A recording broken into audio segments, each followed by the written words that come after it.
Bon midi, bon mardi et bienvenue à l'invité du midi. Aujourd'hui fait très exactement un an depuis que nous avons pris les rênes de cette émission. Un an de rencontres, de débats et d'échanges avec des invités les uns les plus intéressants que les autres.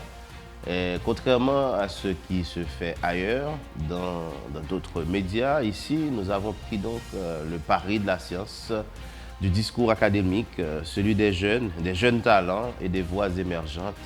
Nous voulons donc remercier chacun de vous de votre fidélité à cette émission, de vos encouragements, de vos critiques et surtout de votre affection. Aujourd'hui, nous allons parler de l'insécurité. L'insécurité prend en Haïti des proportions jusque-là insoupçonnées. Jamais on n'avait imaginé que le pays allait se gangstériser à ce niveau. Beaucoup de gens interviennent sur la question de l'insécurité en Haïti, le plus souvent pour condamner, accuser tel ou tel autre groupe. Mais l'insécurité n'a pas souvent été approchée du point de vue scientifique, académique, méthodologique. C'est en tout cas ce que se propose le professeur James Boyard à travers son ouvrage « Le procès de l'insécurité en Haïti, problèmes, méthodes et stratégies ». Cet ouvrage se propose de faire une approche holistique de la question de l'insécurité partant des causes les plus profondes aux conséquences les plus désastreuses. L'invité du midi a donc le plaisir de recevoir sur son plateau le professeur James Boyard, spécialiste en relations internationales, auteur de plusieurs ouvrages, notamment sur la question de l'insécurité. Bonsoir professeur et bienvenue à l'invité du midi. Bonjour Samy, bonsoir. C'est un plaisir pour moi de participer à cette émission aujourd'hui. Mais oui, tout le plaisir est nôtre de vous recevoir. Aujourd'hui, ça fait un an depuis que nous présentons cette émission. Bon anniversaire, bon courage et surtout bonne continuation. Merci. Je vous dois quand même une excuse parce que je dis à me supposer une heure de temps, on ne prenait pas 2 heures de temps puisqu'il faut venir depuis à 11 heures. Donc, même bien content que vous étiez. Et je dis, et j'aime dit dans l'introduction tout à l'heure, et professeur Boyard, et question insécurité, souvent, ouais, en pile, on a parlé, on a relé, on a condamné, on va passer partisan, on dit c'est tel groupe, c'est PHT responsable, mais en réalité, et on pas souvent jeune de monde qui allait dans la profondeur de question et poser les vraies questions par rapport à la question de l'insécurité, comme par exemple, qui ça qui mettait nous dans cette situation là? Quoi, il faut que tu aies dit qui chemin bouteille, qui chemin tisson, nous passer pour nous arriver, chemin malin pour nous arriver côté nous là, qui vont sortir dans la question de l'insécurité qui vient produire phénomène ça aujourd'hui que nous vivons là. Eh bien, comment nous sommes capables de répondre à une question comme ça? Sinon, vous nous dites que c'est toute une histoire et c'est un ensemble de mauvaises politiques publiques qui ont été adoptées par les gouvernements successifs dans le passé, pour ne pas dire que c'est l'absence de politique publique adressant la question non seulement de la sécurité de manière particulière, mais également des questions connexes qui sont liées à la sécurité. Quelles sont les questions connexes qui sont liées à la sécurité? L'aménagement du territoire, eh bien, et le chômage, c'est-à-dire que les opportunités pour les jeunes, et de bénéficier d'un ensemble d'opportunités. Et la prise en charge d'un ensemble de quartiers défavorisés, dont les quartiers, et ce qu'on appelle les bidonvilles aujourd'hui. Vous voyez? Et puis sans oublier, il y a l'aspect de l'absence ou de la perte de l'éthique politique, de la morale publique. Donc c'est un ensemble de facteurs. C'est pour cela que lorsque nous définissons les causes de l'insécurité, nous disons que c'est une insécurité et c'est une cause qui a une cause multifactorielle parce qu'il y a un embrasement de facteurs qui sont à la base de la structuration de cette crise de sécurité à laquelle on assiste aujourd'hui. Et pourquoi aujourd'hui on parle de crise de sécurité? On parle de crise de sécurité par rapport à quoi? D'abord par rapport au fait que pour ceux qui limitent l'insécurité ou cette crise de sécurité à l'aspect criminel simplement, eh bien, les gens ils font référence aux statistiques dramatiques sur le kidnapping, sur les violences urbaines, les assassinats spectaculaires, voire les assassinats massifs ou la violence de type ou de nature prédatrice. Et les statistiques sont, écoutez, extrêmement graves, puisque depuis quelques années, on assiste à jusqu'à 1500 cas d'assassinat. On assiste jusqu'à 1000 ou 800 cas de kidnapping, alors que dans un temps plus ou moins récent, dans le passé, si je prends par exemple l'année 2018, eh bien, en 2018, on avait identifié 698 cas d'assassinat. Et pour 698 cas d'homicide en 2018, c'était considéré comme étant le chiffre le plus élevé depuis les 20 dernières années. Vous imaginez? Maintenant, par rapport au kidnapping, toujours en 2018, on avait enregistré 47 cas de kidnapping. Et encore, on avait compris que c'était le chiffre le plus élevé pendant les 20 dernières années avant 2018. Mais aujourd'hui, on passe de 698 cas d'homicide à 1000 jusqu'à 1500 sur l'année.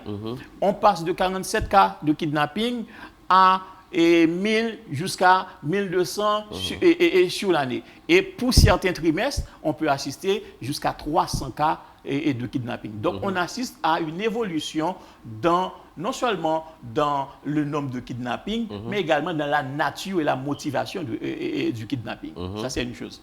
Mais une deuxième chose, et on aurait dû commencer par là déjà, et tout à l'heure, je disais que cette crise de sécurité est de nature multifactorielle, mais cette crise de sécurité est aussi de nature multidimensionnelle. Parce qu'aujourd'hui, lorsque les gens s'interviennent sur la problématique de la sécurité, ils se limitent à parler de l'insécurité criminelle. C'est normal parce que les gens sont inquiets par rapport aux statistiques et sur la criminalité qui explosent. Mais le pays fait face à une crise de sécurité qu'on doit conjuguer au pluriel. Pourquoi? Parce qu'il y a une insécurité également sanitaire, dans le sens que, écoutez, il y a des centaines, pour ne pas dire des milliers d'enfants qui sont exposés à des cas de décès pour cause de consommation de médicaments contrefaits. Pourtant, la question, ce type d'insécurité est marginalisé, n'est pas adressé, en dépit du fait que le président de l'association des pharmacies, justement, essaye d'attirer l'attention. Mais vous imaginez, lorsque lui, il rapporte que 60% des médicaments qui sont consommés en Haïti sont contrefaits, ça aurait dû attirer davantage d'attention, et non seulement de l'opinion publique nationale, mais également des autorités gouvernementales, pour en faire une politique publique.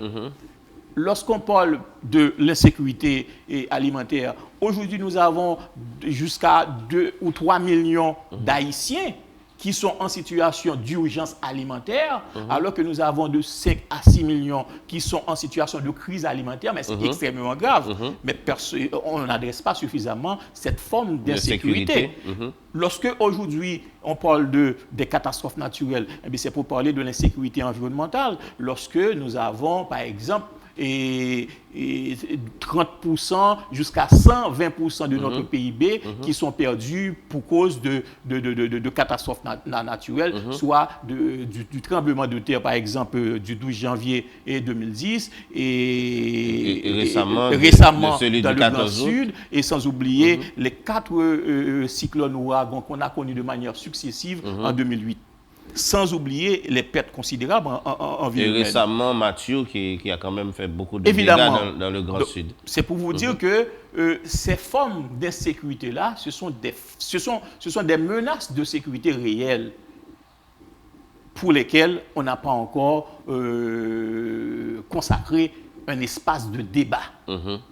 Donc, pour parler de la crise de sécurité, il faut parler de cette crise de sécurité au pluriel. Eu égard à tout ce que vous venez de dire là, donc, cette approche qui consiste à se rejeter la faute à c'est tel groupe qui a gangstérisé le pays, c'est une approche superficielle d'aborder la question, puisqu'en réalité, nous parlons là d'un déficit de politique publique d'environ au moins d'une vingtaine à 30 ans de mauvaise politique, de mauvaise gouvernance qui nous donne ce résultat-là. Oui, évidemment, mais il faut également responsabiliser certains groupes. Parce que c'est vrai qu'on arrive à ce niveau de crise, parce qu'il y a un déficit de politique publique, mais c'est aussi parce qu'il y a une volonté manifeste de certains individus ayant des antécédents criminels et qui ont pu avoir accès justement à des espaces de pouvoir pouvoir, soit à des sites de pouvoir, et qui ont profité des ressources de l'État et de leur statut,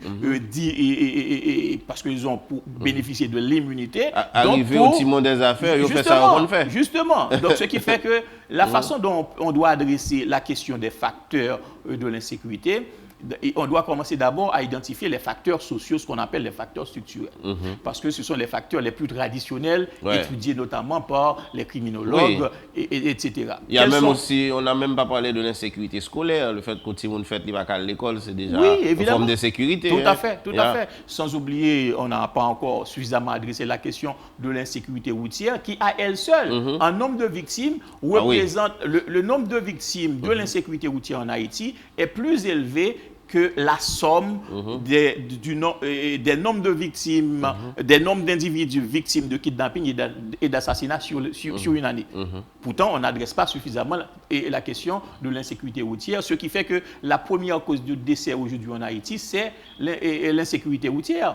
Et pourtant, il n'y a qu'une seule organisation qui est Stop Haïti, qui tente peut-être de donner écho à cette problématique-là. Oui, c'est avec le docteur le plus souvent, et Garnel donc, ce qui fait que ce qui est plus grave, c'est que lorsqu'on étudie les causes accidentogènes, on se retrouve à comprendre que la plupart des accidents, notamment 40% de certains cas d'accidents, sont liés à ce qu'on appelle des défaillances techniques ou des défaillances des composantes techniques et mécaniques.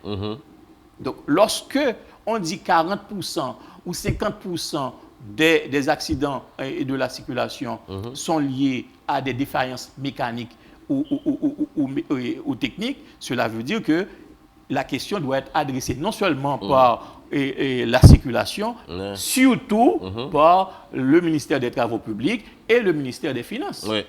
Et la douane, parce que l'État doit revoir sa politique d'importation de véhicules datant d'un certain nombre d'années. Donc vous voyez, lorsque la deuxième cause, c'est également à 40%, et 30 à 40%, et comme cause accidentogène dans les accidents de la circulation, c'est la défaillance des infrastructures. On parle d'infrastructures routières, on parle d'infrastructures environnementales. Donc des courbes qui sont accidentogènes ou encore des nids de poules dans les routes. Mais là encore, ce n'est pas à la circulation d'adresser le problème, c'est au ministère des Travaux publics. Donc vous voyez, il faut connaître la réalité, il faut connaître les problèmes pour bien adresser justement la solution qui doit être portée par les politiques publiques. Toutefois, et décrit comme cela, on serait tenté de croire que nous n'avons pas suffisamment de techniciens au niveau de l'administration publique, au niveau de l'État pour aborder les questions. Il y a aussi ça. Quand on rencontre les gens qui sont dans les postes et qu'on discute avec eux, on se rend compte qu'ils maîtrisent bien les questions, qu'ils comprennent les problématiques, qu'ils savent ce qu'ils doivent faire, mais en réalité, ils ne font rien. Bon, il y a deux choses. La première chose qu'on doit se dire, c'est dire que l'État haïtien, l'appareil politico-administratif, est caractérisé par un déficit de culture de planification stratégique. Donc, ce qui fait que la question de la planification stratégique, c'est une question nouvelle au sein de la haute administration. Au point que la majorité des responsables n'arrivent pas à s'approprier justement de cet outil-là qui permet d'améliorer l'action publique. Si on prend un exemple, et on parle des problèmes de la PNH. Par exemple, on parle des problèmes de sécurité. Et l'un des organismes de l'État chargé justement d'apporter une réponse à la criminalité notamment, c'est la PNH. Mais pourtant, aujourd'hui, on se dit « Ah, la PNH ne peut pas parce que la PNH est mal outillée et du point de vue de sa capacité d'opération. C'est l'un des facteurs explicatifs de la contre-performance de la police nationale dans la lutte contre la prolifération des gangs, dans la lutte contre la violence urbaine. Mais ce qu'on oublie de dire, c'est que à partir de 2016, la PNH avait pris le devant pour se doter d'un plan stratégique de développement. adressant un ensemble de problèmes. Et je le sais puisque j'ai rédigé moi-même ce plan de développement de la PNH 2017-2021. Et le premier chapitre de ce plan, on avait procédé à une analyse de risque qui nous avait permis de nous projeter en avant pour prévoir un ensemble de menaces qui pourraient survenir. Justement. Un SWOT analysis. Oui, justement. Et ce que les Latino-Américains appellent FODA. Oui. Okay. Oui. Et pour prévoir les risques, les menaces qui pourraient survenir et adopter un ensemble de dispositions pour empêcher, sinon pour mitiger ces menaces. Et parmi les menaces, on avait compris qu'il y a un risque de prolifération des gangs. On avait donné les raisons. Et on n'a pas seulement évoqué cela, on s'est donné dans le plan des stratégies. Maintenant, on nous dit qu'il n'y a pas d'unité suffisamment outillée pour aller combattre les gangs, alors que l'action 104 du plan avait adressé la question, en termes de stratégie, la question de la création du COTAC, le corps tactique de campagne, dont la mission était spécialement destinée à combattre cette prolifération des gangs, à combattre les gangs. Il y a plusieurs autres actions qui ont été prévues dans le plan pour lutter contre l'insécurité, mais au final, eh bien, le plan a été sous-financé, mais vraiment sous-financé. Au point que sur les 4 années, eh bien, qu'il s'agisse du gouvernement haïtien ou des partenaires étrangers, parce que le financement, c'était un financement conjoint qui aurait dû intervenir au profit du plan, eh bien, on a évalué à plus de 85% le manque à gagner en termes de financement. Ce qui fait que le plan a été financé que il n'y a que 10% de financement ou 15% de financement qui ont été reçus globalement sur les 4 années. Donc, ce qui fait que c'était carrément impossible pour l'institution de se renforcer du point de vue opérationnel, du point de vue administratif, du point de vue technique, pour pouvoir adresser la question. Mais on doit dire aussi que le manque ou le déficit de capacité opérationnelle de la PNH n'est pas le seul facteur explicatif à cette contre-performance de la PNH. Le premier facteur explicatif, c'est le mal-gouvernance interne de la PNH. Exact. Mal-gouvernance, tout simplement parce que, là encore, ce mal-gouvernance interne de la PNH est lié à la mauvaise gouvernance politique. Pourquoi? Parce qu'on est arrivé à un moment où l'État est géré de telle façon que l'État ne peut plus se doter ni se donner un commandant en chef et ratifié par le Sénat. Donc, ce qui fait qu'on a eu 2 derniers commandants en chef de la police qui ont été des chefs de la police AI. Et le statut AI a joué pour beaucoup dans la faillite de la PNH. Parce que, étant AI, le commandant en chef sait qu'il est assis sur un siège éjectable. Et puisqu'il sait qu'il est assis sur un siège éjectable, et s'il ne peut pas adresser la question de la criminalité, répondre à un ensemble de revendications, eh bien, ce commandant en chef est hanté par la possibilité de perdre son poste au profit de qui? Au profit d'un ensemble de cadres supérieurs de valeurs qui ont un certain aura au niveau de la société et au niveau de certaines institutions nationales et internationales. Ce qui fait que les 2 derniers commandants en chef de la PNH, je n'ai pas besoin de nommer ces gens-là qui sont connus, eh bien, ils ont déployé ce qu'on appelle la stratégie de la disqualification. C'est quoi la stratégie de la disqualification? C'est le fait d'identifier les principaux cadres qui ont la possibilité, la capacité de les remplacer. Eh bien, ils ont fabriqué des mensonges contre ces gens pour les marginaliser, pour les disqualifier dans la course à la succession à la tête de la PNH. Donc, ça a créé quoi? Ça a créé une crise de confiance au sein de la PNH. Ça a créé quoi? Ça a créé une perte de technicité aussi, parce que ces cadres-là ont été remplacés par des cadres moins pourvus techniquement, moins pourvus en matière de capacité, donc qui ne pouvaient pas réfléchir sur la meilleure stratégie.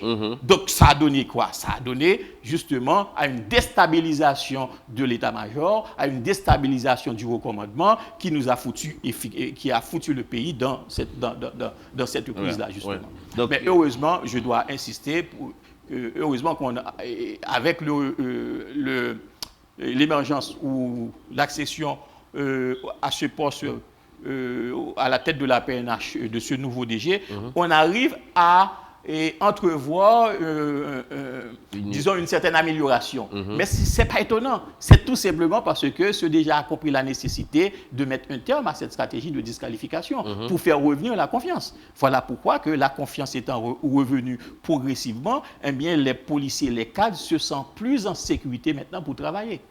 Donc, c'est-à-dire qu'on aborde les problèmes des policiers parce qu'au fait, les policiers, eux aussi, souvent se retrouvent dans des situations d'insécurité parce qu'ils n'ont pas les moyens de se protéger et quand les gagnent ou quand ils regagnent leur vie civile. Oui, tout à fait. Écoutez, et puis c'est des problèmes aussi qui ont été adressés dans le plan 2016 et 2017-2021 de la PNH. Et on a compris que le taux d'échange, on avait prévu ça, qu'on allait avoir la valeur de la goutte allait diminuer considérablement. Donc, ce qui allait impacter négativement sur le pouvoir d'achat des citoyens, donc le pouvoir d'achat et du personnel policier. Maintenant, si on se dit que le personnel policier de base reçoit un salaire dont la valeur serait de 200 voire 250 dollars américains mensuellement, 200-250 dollars américains. Il fait qu'est-ce qu'il peut faire avec 200-250 dollars américains? Et le plus gros des dépenses dans un salaire, c'est les dépenses de logement. Donc, ce qui fait qu'on ne parle pas de dépenses, même pas de dépenses de restauration, de se nourrir. Oui. Dépenses de logement. Mais avec 250 dollars américains, le policier n'a pas d'autre choix que aller habiter dans un quartier dont son salaire peut lui offrir un loyer à un prix raisonnable. Donc, mais malheureusement, c'est que ces quartiers, le plus souvent, lorsque ces quartiers ne sont pas dominés déjà par des gangs, mais ces quartiers sont revendiqués par des gangs. Donc, le policier, dans ce cas-là, a deux choix de survie, deux stratégies de survie. La première stratégie de survie, c'est pour le policier qui habite ces quartiers défavorisés, ces quartiers exposés aux gangs, de se réunir en groupe de policiers pour assurer ce qu'on appelle une autodéfense commune contre les gangs qui revendiquent ces territoires. À l'origine, ça n'aurait pas été une mauvaise chose, mais ce qui arrive, c'est que le fait que cette stratégie n'est pas une stratégie institutionnalisée, une stratégie contrôlée, mais le plus souvent, ces groupes de policiers, eh bien, ça vous fait une milice carrément. Non, écoutez, non seulement ces groupes de policiers se transforment en milices, mais remplacent carrément les gangs et développent les mêmes pratiques des gangs. D'où l'émergence du gang qu'on appelle Base Pilat. C'est l'origine de Base Pilat. Ce gang. Ce sont d'anciens policiers. Justement, c'est des anciens ou des policiers actifs qui se retrouvaient dans cette situation. Et la deuxième stratégie de survie, c'est quoi? La deuxième stratégie de survie, c'est de se dire, écoutez, je vais coopérer avec le chef de gang pour qu'il accepte de me laisser en paix. Oui. Mais vous allez coopérer. Il y en a même qui donnent leur âme. Ils vont vous demander, commandant, écoutez, à votre retour, nous avons besoin de munitions. Mais ça commence la coopération, ça commence l'intégration carrément de ces policiers en tant que membres actifs et de ces gangs. Voilà pourquoi qu'aujourd'hui, des gens peuvent dire, écoutez, dans tous les gangs dans la capitale, il y a au moins quelques policiers dedans. Et ils n'ont pas tort. Et tout ça, la faute revient à qui? Encore à l'État. Puisque à la désorganisation sans retirer de la police la nationale. Responsabilité pénale sur le dos de ces policiers fautifs, sur le dos de ces brebis galeuses, eh bien, il faut considérer le fait que à la base, il y avait un déficit de prise en charge sociale du personnel policier et des questions qui ont été adressées encore, les questions de logement, les questions de santé, par le plan de développement 2017-2021. Les questions de logement, de santé et d'éducation. Tout à fait. Peut-être que c'est quand même la police et donc ils méritent quand même un traitement parce qu'ils sont quand même responsables de l'une des fonctions régaliennes de l'État, qui à fait. Dans un la pays, restauration de l'ordre public. tout à fait. Et surtout dans un pays aussi exposé à des cas de violence contre les agents de l'État, le policier haïtien, en plus d'être citoyen par le sang reçu, il est encore citoyen par le sang versé. Donc il est doublement citoyen par rapport à un citoyen normal. Oui, ouais, en effet. Et tout à l'heure, vous avez parlé du plan, en fait, du plan de développement de la police nationale, et qui n'a pas été financé, sinon qui n'a été financé qu'à 10%. Ce qui arrive en général pour ces plans, et je pense que c'est peut-être, sans extrapoler, le cas presque toute l'administration publique, il existe des politiques publiques, il existe des documents qui méritent peut-être probablement d'être actualisés. Mais en général, l'État, et surtout au niveau, en fait, au niveau supérieur, n'est pas intéressé au savoir. L'État ne s'intéresse, l'État croit qu'on peut continuer à faire ce qu'on a toujours fait. C'est la routine. Voilà, la routine. Yeah. Puisque les approches scientifiques, généralement déconcertantes, parce que quand on croit que c'est tel réseau qui a fait ça et qu'après une recherche, un chercheur vous dit non, vous vous trompez, et c'est pas ça la cause, et qu'il faut retourner, il faut aller de ce côté-là et non pas de ce côté-là, en général, l'État n'aime pas ça. Parce que nous avons un État traditionnel, d'une part. D'autre part, il y a aussi le fait que l'État est très lié à des groupes privés. Et d'ailleurs, on dit même que l'État est un État privé, à des groupes privés. Et ces groupes privés ont beaucoup d'intérêt dans une économie obscure, comme vous l'avez décrit tout à l'heure. Et que, oui, bien sûr. Et que si aujourd'hui, nous pas manger pour manger, c'est parce que justement, il y a une politique d'importation et que le secteur privé n'a pas appliqué. Par paresse intellectuelle notamment, ils se refusent à la production nationale. Et puis souvent, ils disent comme ça que c'est l'État qui va mettre les conditions pour nous investir dans la production nationale. Or, quand on sait que l'État, ça c'est dans le meilleur lieu, c'est eux-mêmes qui ont appel d'offres, qui ont contrat léonin, qui ont tout de bagaille. Mais au passage, vous savez que la première forme de kidnapping était motivée également par le fait de maintenir un statu quo économique. C'était des gens qui, justement, pour conserver un certain monopole dans certains secteurs, le CAM, Moscoso, etc. On se le rappelle. On voulu chasser ou faire fuir des Haïtiens de la diaspora qui ont voulu investir considérablement. Donc la question de dire que l'État est responsable parce que l'État n'aménage pas les conditions favorables, ça, ce n'est qu'un prétexte. Ouais. Ce n'est qu'un prétexte. Oui, parce que l'État, en fait, c'est... Mais là où je suis d'accord avec toi, c'est de dire que lorsqu'on parle de politique publique, parce que moi, j'ai eu la chance, à l'automne dernier, d'assurer et de coordonner l'évaluation de politique publique pour une organisation dans 3 secteurs. C'était le secteur et sécurité et état de droit, et le secteur lutte contre l'impunité, d'accord, et puis le secteur de l'énergie.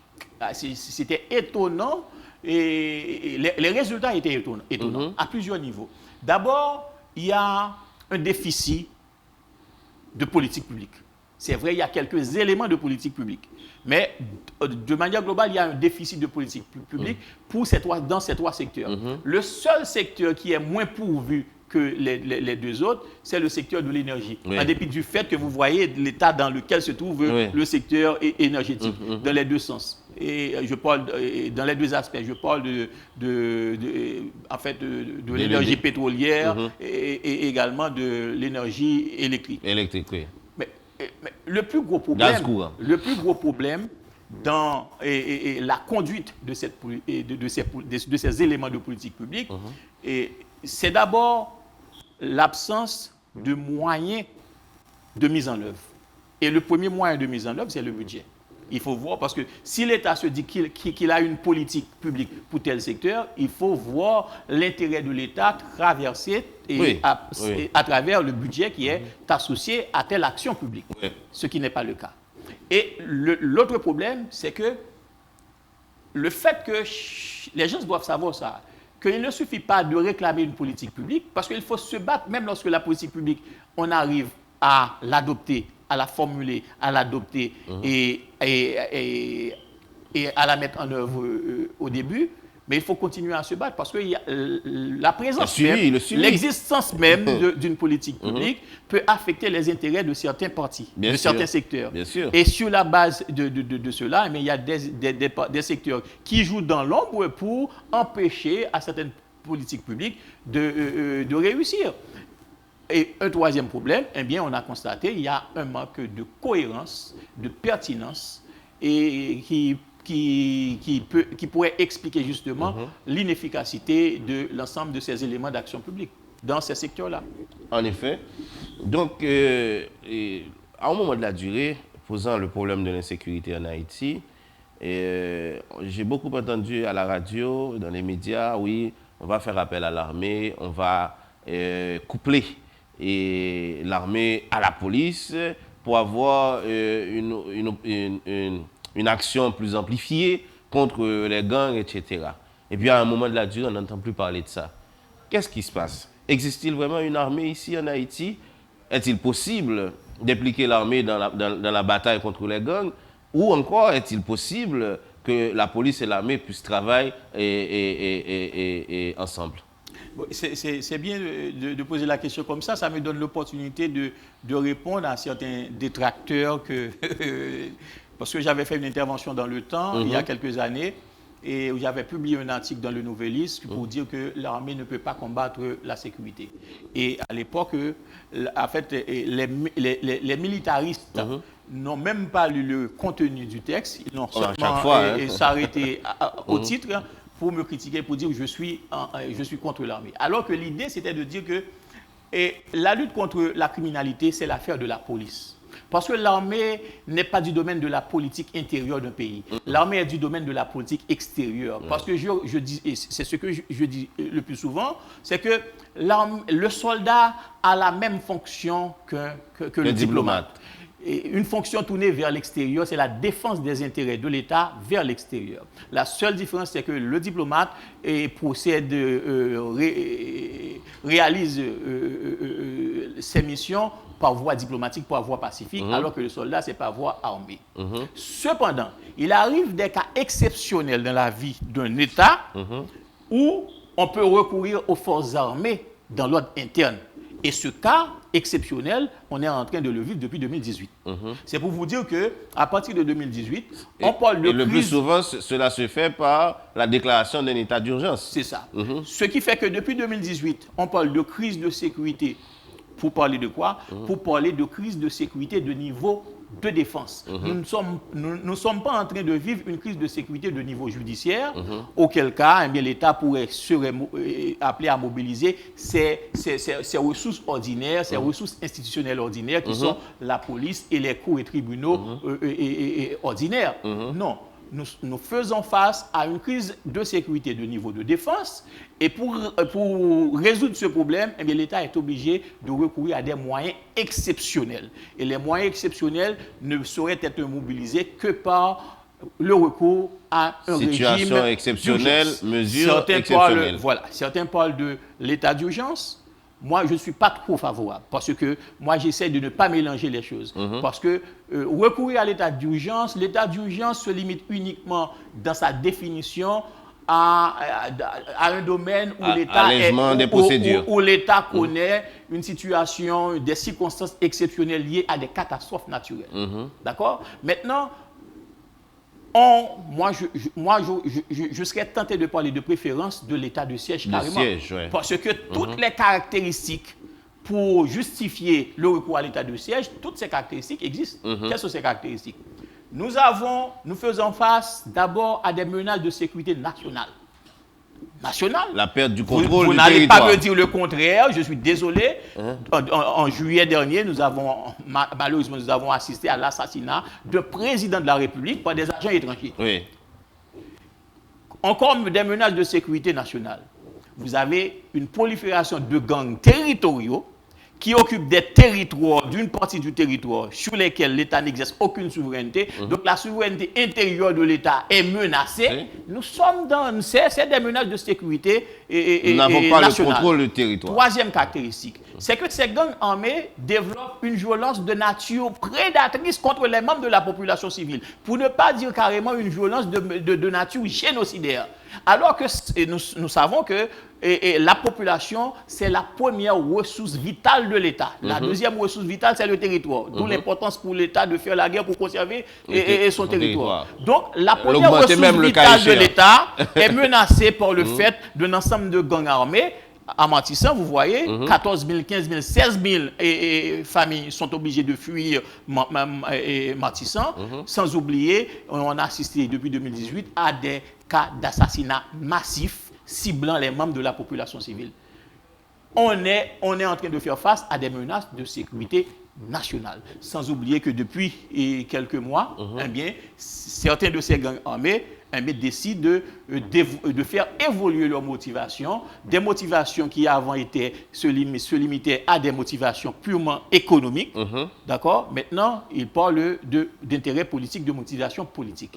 Et on peut le comprendre. Déjà, la forme du kidnapping aujourd'hui, on peut comprendre que le kidnapping évolue de plus en plus vers un kidnapping politique. Tout simplement parce que vous avez deux formes de kidnapping. Vous avez un kidnapping pragmatique et un kidnapping symbolique. Le kidnapping qu'on avait dans le temps, c'était le kidnapping pragmatique, où le gang, il procède à l'enlèvement de la personne dans l'intérêt d'avoir un revenu. C'était un intérêt pragmatique, la rançon. Mais maintenant, donc ce qui fait que dans le kidnapping pragmatique, c'était normal que ce kidnapping pragmatique était un kidnapping ciblé. Le gang prenait le temps pour s'informer sur les comportements de la cible, sur les trajets de la cible, sur les moyens dont dispose la cible pour répondre justement au rançon. À l'attaque. D'accord? Ce qui fait que le gang n'avait pas la capacité de procéder à un kidnapping massif dans le cadre du kidnapping pragmatique. Ce qui n'est pas le cas dans le cadre du kidnapping symbolique. Dans le cas du kidnapping symbolique, eh bien, la question de rançon est au second plan, est reléguée au second plan, parce que l'intérêt, la motivation, eh bien, est politique. C'est un message qu'on envoie à la société. C'est justement d'envoyer des signaux, ces messages-là. Ce sont ces kidnappings qui se font à l'église, de personnalités pour terroriser la population, justement. Donc, lorsqu'on parle de terreur, on parle carrément du terrorisme. Je suis désolé. On va dire que c'est peut-être un peu grave de parler de terrorisme. Oui, mais c'est le cas. Mais c'est au quotidien qu'on est exposé à ces cas-là. C'est au quotidien. Donc, c'est à l'État de se donner les moyens pour répondre à ses responsabilités face à ces actes-là. La seule chose, et ça rejoint une remarque que tu as faite tout à l'heure, c'est que le problème, pourquoi on ne sent pas l'État aujourd'hui par rapport à ces menaces qui sont quotidiennes, c'est surtout parce que l'État est composé par un ensemble de gens qui agissent en fonction de ce qu'on peut appeler le path dependence. C'est-à-dire en fonction de ce qui se faisait dans le passé. Mais ce qui se faisait dans le passé, les gouvernements antérieurs n'avaient pas connu ces genres de crise. C'est un peu normal qu'il n'y a pas de solution dans des tiroirs et qui était réservé, qu'on pourrait utiliser aujourd'hui. On ne peut pas se référer à l'expérience du passé aujourd'hui. C'est à nous d'innover. Donc c'est à l'État, c'est au gouvernement d'innover à travers le pouvoir qu'il a en évoquant la raison d'État. Et en fait, ce qui arrive, c'est que dans cette question de l'insécurité, ça fonctionne comme un cercle vicié. Parce qu'au fait, autant qu'on est dans cette situation d'insécurité et avec des pouvoirs aussi faibles que ceux que nous avons aujourd'hui, il est difficile de prendre des mesures, de prendre des décisions. L'autorité, il n'est pas quoi que les gagnants ont pouvoir suffisamment pour agir contre X ou Y, parce que la demande est tête li, et à quel type d'intérêt je m'attaque. Ouais, Samzoula? Ou du moins, c'est ce que l'international va approuver ou non et telle ou telle décision. Du coup, et comme disent les gens, ils viennent, ils profitent de leur avantage du poste des avantages du poste qu'ils occupent, et ils s'en vont, et cyniquement, sans rien faire, Et après, ils vont intervenir dans des médias pour vous dire, écoutez, j'avais les mains et pieds liés, je ne pouvais pas agir, il y avait tel groupe qui contrôlait la situation, etc. Donc, comment est-ce qu'on peut sortir de ce cercle infernal et de pouvoirs faibles et de dirigeants irresponsables? Et d'abord, ce que je dis, vous savez ce que Machiavel disait lorsqu'il donnait des leçons au prince? Il disait, écoutez, ce qu'il faut à un prince pour bien gouverner, c'est d'avoir de bons amis et de bonnes armées.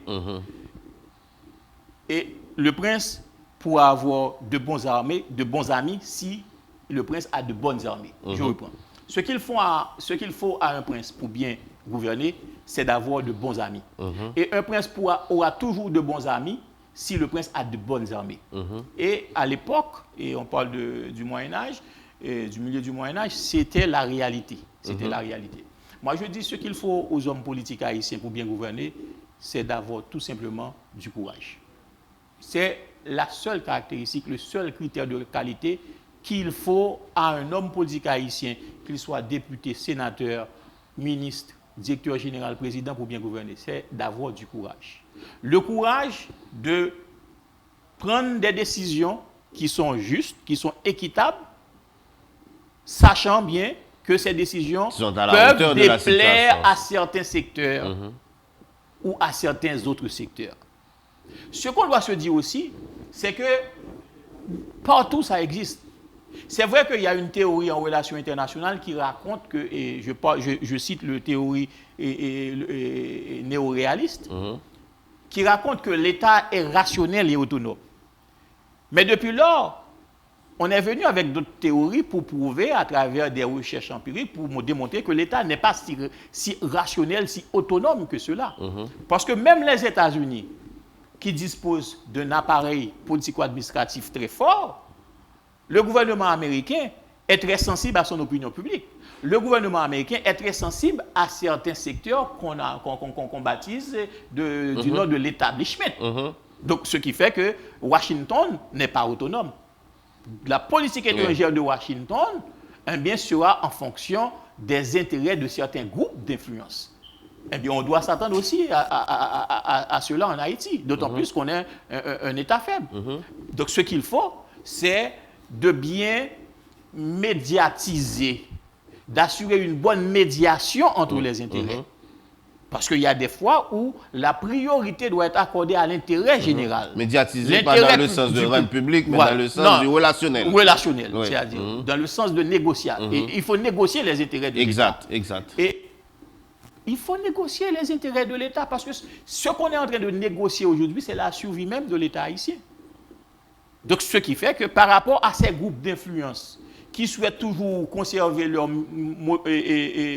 monopole sur certains ports sur les douanes, par rapport à d'autres groupes ou d'autres acteurs politiques qui souhaitent encore avoir une influence dans les quartiers défavorisés et contrôlés par les gangs, il faut faire valoir un intérêt général qui est la nécessité, l'urgence de sauver l'État. C'est la survie de l'État qui se joue là. Je vous ai posé la question parce que les gens n'arrêtent pas de dire, et on l'entend sur les réseaux sociaux et à travers les médias, il y a un petit groupe, quelques familles qui sont très involved, si vous me permettez cette expression, dans la question de l'insécurité en Haïti. Il y a ces 2-3 grandes familles qui contrôlent les questions. Et le président te connaît, nous jeunes de monde qui même fait des stars dans la question pour dire oui, même conforme, etc. On parle du contrôle de nos douanes. Et parce que même bandits, tous les a parlé, ils dit comme ça que ils même pas prendre parti, côté jeunes armes, côté jeunes munitions. Donc, c'est-à-dire que si on doit réagir par rapport à la question de sécurité, probablement avant même de réagir, vous allez me parler tout à l'heure des 3C, et avant même de réagir, il faut commencer par couper les vies aux gangs. Oui, pour couper les vies aux gangs, il faut s'attaquer à ces groupes-là. Il faut avoir la volonté de le faire aussi. Vous voyez, déjà, cet ouvrage-là, je ne sais pas si vous avez eu le temps de le lire, mais écoutez, Avant même sa publication, j'ai été menacé. Hein. Ah bon? Et après la publication, j'ai dû subir beaucoup de persécutions de la part de hautes autorités et politico-administratives de ce pays. Le procès de l'insécurité, problème, méthode et stratégie. Et en lisant l'ouvrage, on peut comprendre pourquoi je me trouve dans cette situation vulnérable. Mais je savais que ça allait arriver. Mais j'ai eu suffisamment de courage pour dire la vérité par rapport à ce que j'ai observé, par rapport à ce que j'ai étudié sur le terrain, parce que j'ai parlé des mains politiques de l'ombre de l'insécurité. C'est-à-dire les mains qui financent et qui outillent les gangs. Et ces mains politiques de l'ombre, on les retrouve proches du gouvernement, on les retrouve dans certains secteurs de l'opposition, on les retrouve dans le patronat, dans le secteur privé, et en dehors de tout ça, eh bien, ces gangs également profitent d'une certaine médiation, d'une certaine médiatisation, je veux dire, et qui leur est offerte par certains journaleux, je ne parle pas de journalistes, de certains journaleux qui transforment, qui font de la criminalité, de la violence des gangs leur fonds de commerce. Ouais. Pour créer le buzz, pour faire de l'argent. Et certains développent des relations intimes, pour ne pas dire des relations carrément intimistes avec certains chefs de gang. Et qui occupent des espaces médiatiques. Oui. Et très souvent, quand on parle de gang, on pense que ce sont des gens qui sont dans cette situation parce qu'ils ne savent pas lire, parce qu'ils ne sont pas intelligents. Moi, quand je les entends parler ou je vois la manière dont ils s'organisent, je me dis peut-être moi, ça ne va pas bagay moun qui pas lire. Bon, même si supposons que le pas lire, mais ça ne veut pas dire son bagay qui moun sort. Ou du moins, ils sont très bien conseillés par des gens qui savent ce qu'ils font. Oui, c'est tout à fait parce que avant on disait que c'était des gens qui c'était la sous-éducation, etc. Comme quoi que c'était des jeunes en situation de décrochage scolaire ou des jeunes qui n'avaient pas accès à l'école. Mais écoutez, parmi ces jeunes-là, vous avez des gens qui ont fait la philo, qui ont fait la rhétorique. Il y a des gens des jeunes qui ont été à l'université, donc qui se sont retrouvés à former au début ce qu'on appelle les bases pour affirmer une identité commune par rapport communautaire, aux autorités parentales, aux autorités de l'État, etc.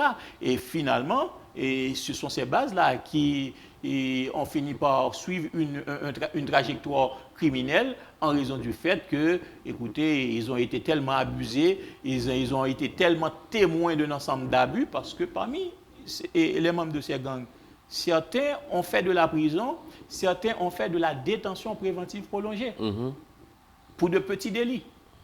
Vous voyez? Donc, ce qui fait que la haine contre l'État, la haine contre cette société, cette haine-là est permanente dans le cœur de ces gens, dans l'esprit de ces gens. Ce qui pourrait aussi expliquer la nature prédatrice de la violence qu'ils exercent contre la société. Bon, vous avez dit que la situation n'est pas complètement perdue, on peut toujours y remédier. Et comment vous avez proposé la stratégie des 3C?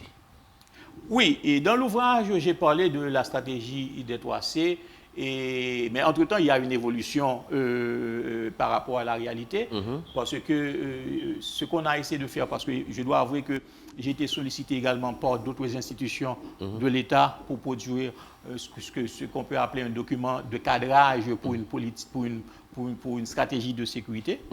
Donc, ce que j'ai proposé à côté de cette stratégie des 3C sur laquelle on va revenir tout à l'heure. Et je crois que pour adresser la question, il nous faut une stratégie intégrée. Une stratégie, c'est ce qu'on appelle la solution globale.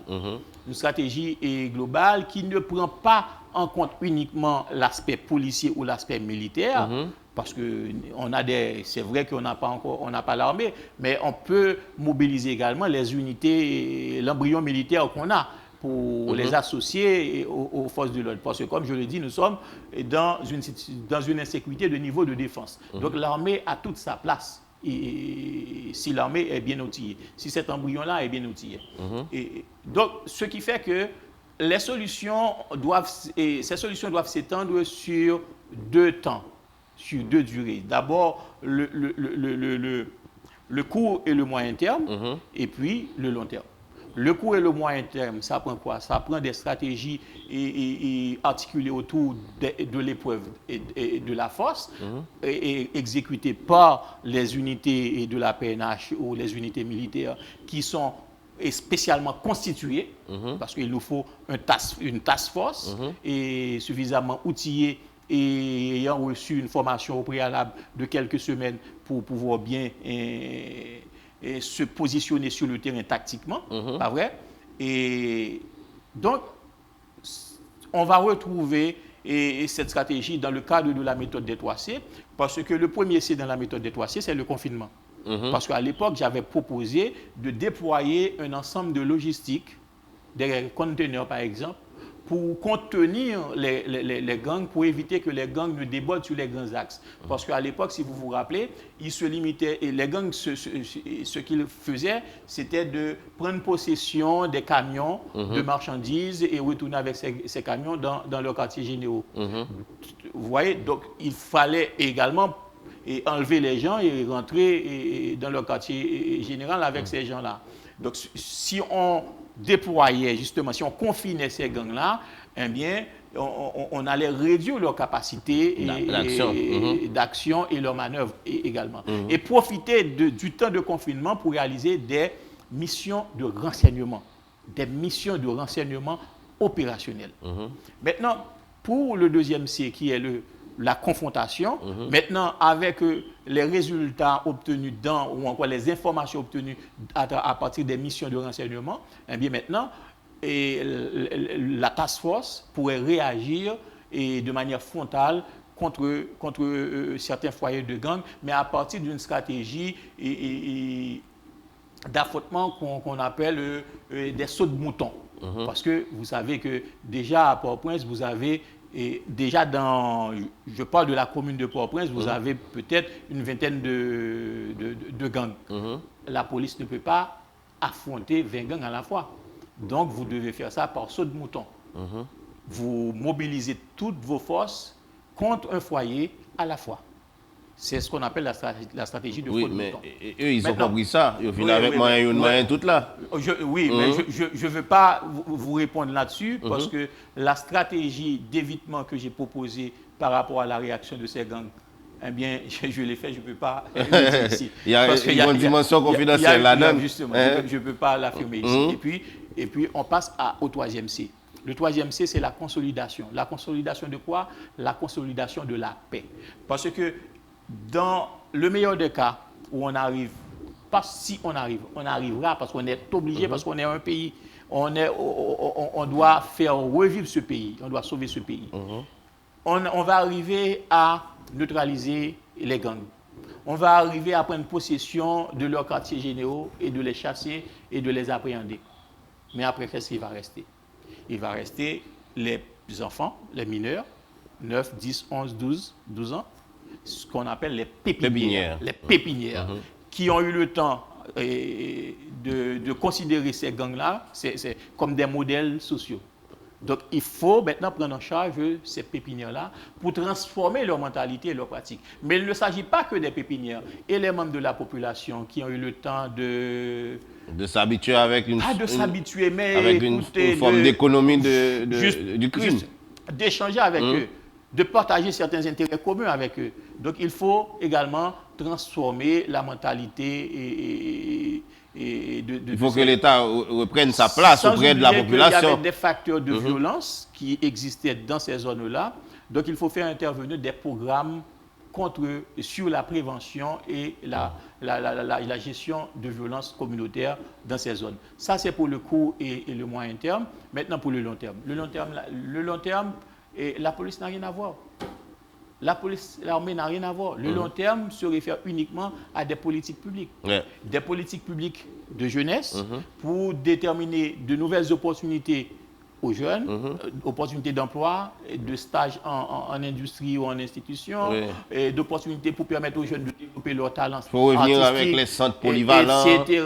Donc, développer les talents du football, du sport en général. comme le centre sportif de Carrefour. Tout à fait. Donc, Mais également, le centre de Delma, il voilà, faut vraiment intensifier ces types d'actions. Donner de nouveaux espoirs à ces jeunes-là. Mais toujours est-il, il faudrait que quand le budget est voté, ou quand le budget est fait, et que l'argent est allé dans un ministère, il n'y a pas de possibilité de détournement. De ces fonds-là, parce que c'est quand même la corruption qui nous donne cette situation. On va revenir là, parce qu'il y a une politique également, politique d'aménagement ou de réaménagement du territoire. Parce que c'est pas étonnant que ce ne soit pas Belleville ou Montagne-Noire qui soit transformé en quartier de non-droit. Pourquoi que ce soit ces quartiers-là? C'est parce que les reliefs de ces quartiers, l'aspect physique de ces quartiers, eh bien, font que ces quartiers sont exposés à devenir des foyers criminogènes. Donc il faut faire intervenir des politiques d'aménagement du territoire, quitte à construire de grandes avenues, vous voyez, pour empêcher une solidarité organique entre des groupes de jeunes, oui, vous voyez. Comme on a fait pour Bronx et justement, aux on construit de grandes avenues parallèles, perpendiculaires, etc. Et pour ouvrir ces quartiers. Vous voyez? Maintenant, il faut une politique de contrôle de naissance.